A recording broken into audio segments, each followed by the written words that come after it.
Assalamualaikum warahmatullahi wabarakatuh. Perkenalkan, nama saya Suwarti dengan NIM J1A1182444. Di sini saya akan menjelaskan hubungan higien sanitasi penjama makanan dengan angka kuman makanan jajanan sekitar SMA Negeri 3 Wonogiri. Adapun latar belakangnya yaitu sekolah merupakan tempat perkumpulannya peserta didik dan warga sekolah dalam kegiatan proses belajar mengajar. Dengan demikian, kondisi sekolah yang tidak sehat dapat berpengaruh terhadap kesehatan peserta didik maupun warga sekolah. Menurut Pusdiklat Jawa Tengah tahun 2011, dari beberapa kasus keracunan makanan jajanan di Indonesia, penyebab keracunan makanan jajanan diantaranya adalah bakteri Staphylococcus aureus, Vibrio, kolera, E. coli, dan Salmonella. Bakteri E. coli dan Staphylococcus aureus adalah salah satu bakteri indikator untuk menilai kualitas sanitasi makanan jajanan. Bakteri E. coli merupakan bakteri yang berasal dari kotoran hewan dan manusia. Sumber Staphylococcus aureus berasal dari tangan, rongga hidung, mulut, dan tenggorokan penjama makanan. Masih rendahnya tingkat pengetahuan penjama makanan jajanan tentang tata cara pengelolaan makanan jajanan yang sehat menyebabkan kasus keracunan masih banyak terjadi. Berdasarkan survei awal yang telah dilakukan oleh peneliti, jumlah penjual makanan jajanan di sekitar SMA Negeri 3 Wonogiri ada 13. Dari ke-13 penjual tersebut, mereka menjual berbagai jenis makanan jajanan seperti cilok, cimol, cireng, bakso bakar, batagor, es teh, es melon, es jeruk, dan es cincau. Dari hasil observasi saat survei pendahuluan, dari ke-13 penjual makanan jajanan tersebut, ada 1 orang penjama makanan perempuan yang menggunakan perhiasan saat menjama makanan. Ada juga penjama makanan yang pada saat tidak ada pembeli, buang air kecil sembarangan, merokok saat tidak ada pembeli. Dari hasil observasi tersebut menunjukkan bahwa higien sanitasi dari para penjama makanan jajanan masih sangat rendah.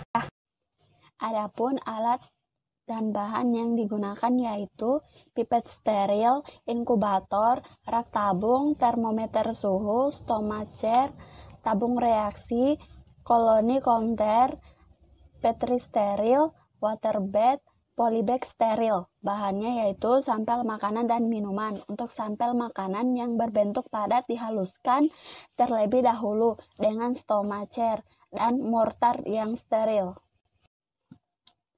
Berdasarkan hasil observasi higien sanitasi penjama makanan jajanan di sekitar SMA Negeri 3 Wonogiri, jika nilai hasil checklist 15 poin, maka masuk kriteria memenuhi syarat kesehatan, sedangkan nilai yang kurang dari 15 poin masuk kriteria tidak memenuhi syarat kesehatan.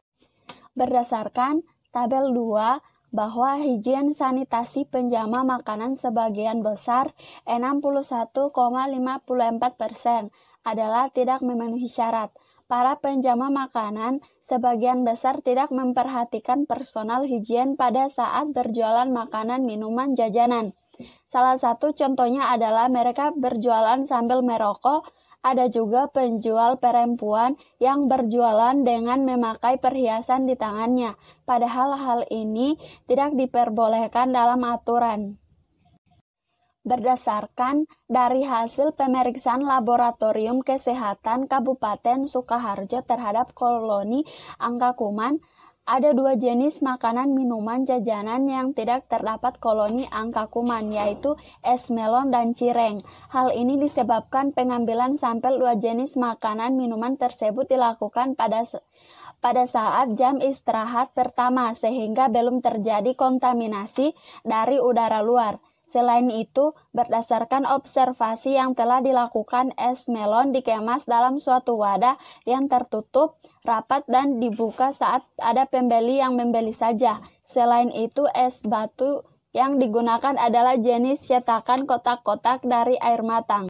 Menurut Adams dan Motarjeni dalam Sri Suswanti tahun 2012, faktor-faktor yang dapat mempengaruhi kontaminasi bakteri pada makanan dapat berasal dari sanitasi tempat, peralatan, dan bahan makanan. Menurut Dinas Kesehatan Provinsi Jawa Tengah, tahun 2010 ada berbagai faktor yang mempengaruhi kontaminasi bakteri pada makanan, antara lain dapat berasal dari sanitasi peralatan, tempat, atau faktor perilaku higien sanitasi penjamah makanan yang menangani makanan. Baik, mungkin itu saja yang dapat saya sampaikan. Lebih dan kurangnya mohon dimaafkan. Saya akhiri dengan ucapan Assalamualaikum warahmatullahi wabarakatuh.